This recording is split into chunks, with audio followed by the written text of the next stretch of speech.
Man never imagined that just as he was about to die in another dimension, the wind god and thunder god would step in to save him once again. The powerful force of wind instantly tore the haunted house in half. And this time, the evil spirit he'd worked so hard to expel turned out to be the last of the 4 auspicious beasts. Though it looked like a chicken, it was actually a phoenix. Not long ago, Leo had put in countless hours of training to master the power of wind. When it came to controlling direction, Leo had it down pat. But in the wind god's eyes, he was still nowhere near strong enough. As for the even harder to control power of thunder, Leo had no plans to tackle that just yet.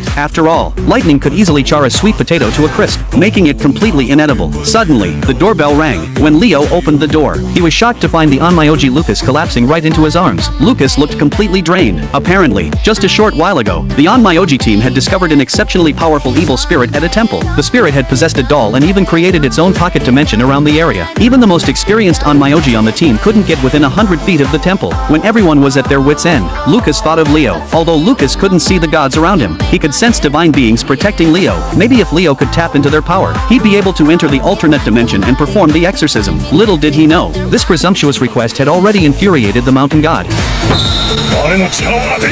The enraged mountain god let out a thunderous roar. Jax immediately felt the crushing weight of that overwhelming presence. Fortunately, the mountain god's familiars came out to calm him down, and his fury gradually subsided. In the end, the mountain god agreed to help the Onmyoji under certain conditions. After all, when faced with premium red bean mochi, all of the mountain god's temper melted away like butter. Once again, 3 familiars would accompany Leo on this mission. Before setting out, Leo made all the necessary preparations, and the mountain god also arranged a backup plan for him. Soon, Leo and the familiars set off on their journey. The temple where the evil spirit was discovered sat deep in the remote mountains, but the little one's attention was immediately drawn to the street food. Leo didn't hesitate to buy some sweet and crispy apple pie. Before long, though, a flock of crows came looking for them. These crows seemed almost human in their intelligence, guiding Leo all the way to his destination. Looking at the evil energy that had practically taken physical form before his eyes, Leo realized this journey probably wouldn't be easy. Lucas actually wanted to go with Leo, but the evil spirit here was so powerful that they couldn't even get close, so they could only put their hopes in Leo. With the familiar's help, Leo successfully entered the alternate dimension, but he'd barely taken a few steps when the evil spirit inside the building couldn't wait any longer and burst through the window. Leo made a split-second decision to whip out his sticky notes and hold them up front. Only then did he discover that these evil spirits had all possessed dolls. Facing the endless stream of evil spirits, the familiars showed off the results of their training. The 3 little ones each displayed their unique abilities, but the next second, the creepy doll's hair transformed into razor-sharp weapons. Wrapping tightly around one of the familiars, another familiar rushed to help, clawing their companion free with one swipe. Before Leo could react, an even more terrifying presence emerged from within the temple. A doll in red clothing, covered in filth, appeared. Clearly, this was the source of everything. The next second, the red-clothed doll let out a piercing shriek at Leo. This was on a completely different level from any evil spirit Leo had encountered before. Seeing this, Leo didn't hesitate. He pulled out a bunch of sticky notes and threw them into the air.